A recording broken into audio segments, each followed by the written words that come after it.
Hello दोस्तों, नमस्कार, जय सिया राम। दोस्तों फाइनली आ चुके हैं आज साग भाजी दुकान पे। दोस्तों यहाँ पे हमारे बसंत रावल भाई बैठे हुए हैं। ये साग भाजी का जो है बिजनेस करते हैं।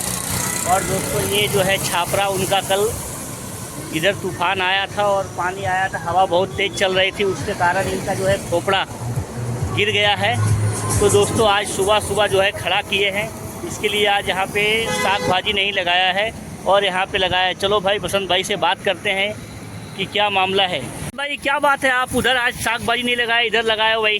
તો મિત્રો કાલે વાવાઝોડું ફૂલ આવ્યું હતું 1 તારીખ હતી સોમવાર મિત્રો, અને વાવાઝોડું એટલું હતું આપણા ગુજરાતમાં રાજસ્થાનથી મળીને તમે જોઈ શકો છો ઘણા લોકોને ઘણું નુકસાન થયું છે મિત્રો।